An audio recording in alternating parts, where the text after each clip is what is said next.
네, 증시 오늘과는 2부도 이어서 함께 하시죠. 오늘도 매경 이코노미의 박소 기자와 함께 하겠습니다. 어서 오세요. 네, 안녕하세요. 네. 우리가 정말 코로나19 때문에 가장 네. 힘들었을 때도 이야기를 했었고 네. 이제는 좀 어느 정도 우리나라 안에서는 잡아가고 있는 네. 상황이잖아요. 이제 문제는 실물 경제에서 얼마만큼의 파급력이 나타나느냐 그건데 농산물 가격 급등을 대비해야 된다는 목소리를 제가 들었어요. 그래서 기자님께 좀 여쭤보려고요. 네, 그렇습니다. 그 지난주에는 이제 저희가 원유를 다루지 않았습니까? 네. 원유는 사실 사상 최저가라고 했는데 최저가가 되는 이유가 사실 국제적으로 무역이 막혀서 그렇잖아요. 그렇죠. 그럼 무역이 막히면 논리적으로 생각했을 때 우리나라는 사실 그 식량 자급률이 50% 정도밖에 안 되잖아요. 네. 그런데 이게 막힌다는 거예요. 아. 자, 그러면 여기서 이제 생각해 봤을 때 네. 국제 밀 가격이나 이런 거 어떻게 됐지? 제가 찬찬히 이제 지난주에 원유를 방송한 다음에 농산물 가격에 대해서 한번 면밀히 봤어요. 고민해 보셨나요? 네. 근데 그 농산물 가격이 진짜 실제로 밀 가격이나 이런 것들이 오르기 시작하는 거예요. 그래서 왜 올랐나? 네. 뭐 이런 이야기를 좀 해보니까 그 유엔 산하에 있는 식량농업기구 FAO라는 곳이 있는데 여기서 보고서가 하나 나왔더라고요. 네. 그래서 이걸 보면서 큰일 났다. 지금 이 농산물이 지금 현재까지는 뭐 쿠팡이라든지 아니면 이런 온라인 커머스에서는 좀 싸게 파는 걸로 이렇게 나와 있거든요. 그리고 우리는 아직 사재기가 없었잖아요. 네네네. 네. 그런데 이게 지금 조금 FAO에서 경고한 보고서를 보니까 상황이 좀 다릅니다. 전체적으로 수출길이 막히게 되면은 우리가 지금 자급률이 50%인데 그럼 네. 그 50%를 가지고 100명이 다 먹어야 되니까 네네네. 당연히 돈 가격이 올라갈 수밖에 없겠다는 네네네. 생각이 드는데 그 FAO의 경고에는 그럼 어떤 내용이 담겨 있었어요? 네, 그 일단 방금 제가 그냥 머릿속에 생각했던 것들이 네. 여기 FAO 보고서에 이렇게 글로벌 식량 조달 시스템을 보호하기 위한 즉각적인 조치를 하지 않으면 코로나19의 세계적인 대유행으로 심각한 위기 상황에 처할 수 있다. 이렇게 되어 있어요. 네. 그래서 이게 뭐 여러 가지 이야기들이 많이 있는데 일단 곡물이랑 그 육류 산출량이 상당히 지금 영향을 받고 있잖아요. 여기에 더해서 지금 이동 통제, 각국의 이동 통제로 인해서 해운 유통망도 지금 타격을 받고 있어요. 여기에 그 아프리카 중동에서 그 메뚜기 떼 엄청나다고 봤어요, 했잖아요. 사진. 네, 그 크기가 거의 뭐 손바닥만 하잖아요. 이 메뚜기 떼들이 식량 가격 상승을 지금 부채질하고 있다. 이렇게 지금 나오고 있습니다. 근데 좀 의외였던 게 네. 한국과 일본, 중동 등의 취약 국가로 뽑혔다고요. 안에 네네네. 거론이 됐어요. 맞습니다. 이게 보니까 그 신용 평가 기관 피치그룹 산하의 그 시장 조사 기관 피치 솔루션스라는 곳에서 나왔는데요. 식량 위기가 현실화될 경우에 가장 타격을 먼저 받을 국가는 한국, 일본, 중국, 중동 이렇게 나와 있습니다. 그래서 이 피치 솔루션스에서 주요 수출국들이 식료품 수출을 제한해서 가격이 상승하는 가운데 해외 의존도가 높은 국가들은 식량 수입에 막대한 지출을 감당해야 한다. 이렇게 지금 이야기하고 있습니다. 네, 그래요. 그러면은 실제 농산물 수출을 중단한 네. 국가가 계속 생겨나고 있는 거잖아요. 네네네네.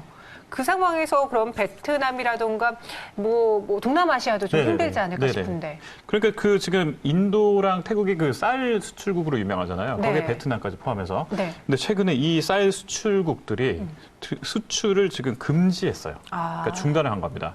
중단을 하다 보니까 네.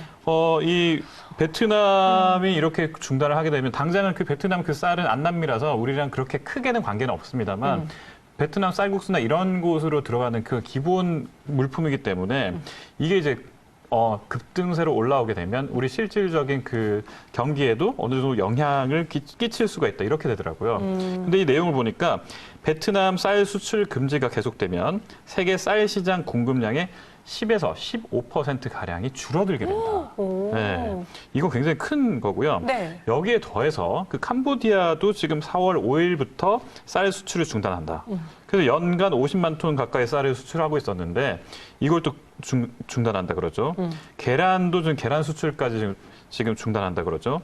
쌀, 밀, 설탕, 채소류 이런 것들을 계속해서 카자흐스탄 이런 곳에서 지금 중단하고 있다 이렇게 되면 그동안에는 뭐 사실 그 올라도 네. 좀 소폭으로 오르고 이 정도였는데 네. 막히면 진짜 급속하게 오를 수 있다는 그런 생각이 들 수 있죠. 저는 그동안 이제 이 쌀 가격이 오르는 네. 이유 중에 하나가 코로나19 때문에 농업 활동량이라던가 네네네. 그런 것이 공급이 좀 줄어들어서 타격을 받았구나라고 생각을 했는데 네. 이에 더해서 아예 수출길이 막히게 되면 맞습니다. 네. 가격이 급격한 상승할 수 있다라는 네네. 거잖아요. 국제 가격도 그럼 영향을 받겠네요. 네, 일단 먼저 가장 그 가까운 나라죠. 우리 네. 홍콩, 싱가포르 이런 곳에서는 바로 그냥 지금 물가 상승으로 이어지고 있거든요. 바로 직격으로요? 네, 그래서 태국이나 그 베트남 쌀 80%를 홍콩에서 수입을 하고 있는데 여기 주민들이 생필품을 사기 위해서 지금도 막 그 사재기 많이 했었잖아요. 네. 이런 것들이 이제 또 아랍에미레이트 이런 것도 그랬었는데 이런 것들은 지금 현재 한 30% 이상 지금 가격이 폭등하고 있다. 이렇게 지금 잡히고 있어요. 기존보다 30%가. 네네네네. 네. 그러면 에그플레이션이라는 말은 뭐예요? 제가 오늘 뉴스 하나를 봤는데 네. 계란이 없대요. 네, 그래서 에그플레이션이라는 게 에그가 네. 근데 그 EGG 에그는 아니에요. 네. 에그플레이션이라는 네. 거는 이제 에그리컬처. 그렇죠. 농작물이죠. 네, 그러니까 에그리컬처 더하기 네. 인플레이션. 그래서 이 에그플레이션이라는 거는 결과적으로 농산물이 갑자기 급속하게 오르는 현상을 에그플레이션이라고 하는데 코로나19 확산으로 인해서 물류망이 붕괴됐고 또 각국의 봉쇄령, 수출 제한, 곡물 가격 인상 등이 4월, 5월 이렇게 계속해서 지속되면은 에그플레이션이 현실화될 것이다. 이렇게 경고를 계속하고 있습니다. 이렇게 곡물가 상승이 전체적인 물가 상승을 네. 유발하기 때문에 에그플레이션이라는 말도 생겼고 네. 제가 뭐 농담으로 전해드렸지만 실제로 요즘 계란 수요도요. 네. 늘어난 반면 공급은 줄어들면서 계란 사재기도 해외 각국에서 일어나가지고 네. 부족하다고 합니다. 그렇게 되면 또 가격이 오르겠죠. 네, 한 달 새 10% 이상 지금 국제 밀 가격이 계속 오르고 있는 것도 지금 보이고 있는데요. 이런 식으로 해서 그러면 우리가 그 투자를 그럼 이때 어떻게 할 수 있느냐 이런 걸 생각할 수밖에 없잖아요. 그렇죠. 그러면 제가 이제 그 일단 국제 밀 가격이 올랐을 때 제가 생필품으로 밀을 사기에는 조금 부담스럽지만 네.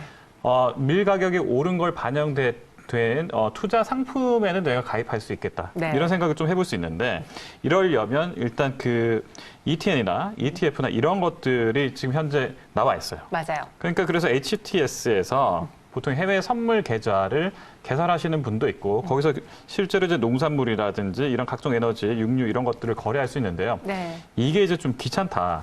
이런 분들은 이제 ETF 이런 걸로 이렇게 좀 투자를 해볼 수도 있을 것 같습니다. 네, 맞아요. 이 상품 선물의 경우에는요, 네. 중간에 이제 세금으로 나가는 부분이 좀 많기 때문에, 네. 거래세로 나가는 부분이 많기 때문에 좀 복잡하다 하시는 분들은 네. 아예 ETF로 접근을 해보셔도 네. 되고요. 그럼 더 쉬운 방법은 없는지 국내 상장된 농산물 펀드는 또 그렇게 많이 수익률이 좋진 않거든요. 네, 이게 보니까 그 최근까지만 놓고 보면 네. 그 KG 제로인 자료에 따르면 이제 상장 지수 펀드 그러니까 ETF가 한 국내 8개 정도 있어요. 네. 근데 아직까지는 마이너스를 올리는 경우가 더 많아요. 그러니까 8개 그 평균 수익률을 놓고 보면 네. 그러니까 올해 시작부터 해서 3월까지. 그런데 이제 이 설정액이 큰 상품이 미래에셋, 타이거, 농산물, 선물, 특별 자산 상장 지수 이렇게 해서 ETF로 있는데 네. 이게 이제 연초 이후에 3월 말까지는 8.27% 정도 손실을 났어요.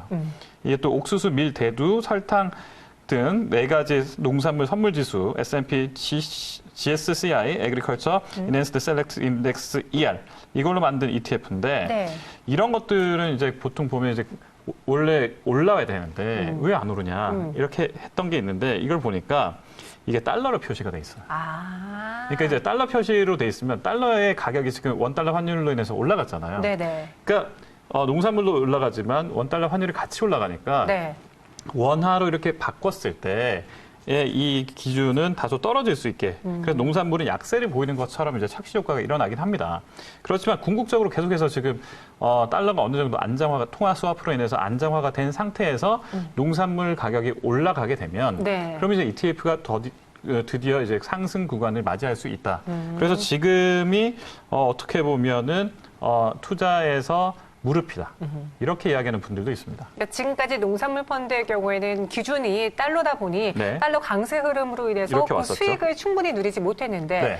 이제 달러 스와프도 하면서 강세가 좀 안정화되고 있다 네. 보니 본격적으로 농산물 가격 상승의 수익을 누릴 수 있는 시기가 오고 있다. 네, 그런데 이제 4월 5월에 또 여기 보니까 네. 뭐 식량 위기설까지 나오고 있으면 농산물 펀드의 경우에는 조금 미리 움직여 놓으면 수익률을 한번 노려볼 수 있지 않느냐 이런 예상을 할 수가 있겠습니다. 네, 알겠습니다. 지난번에 원유와 함께 이번에는 농산물에 대해서 투자 포인트로 찾아봤고요. 박소 기자와 함께했습니다. 고맙습니다. 네, 고맙습니다.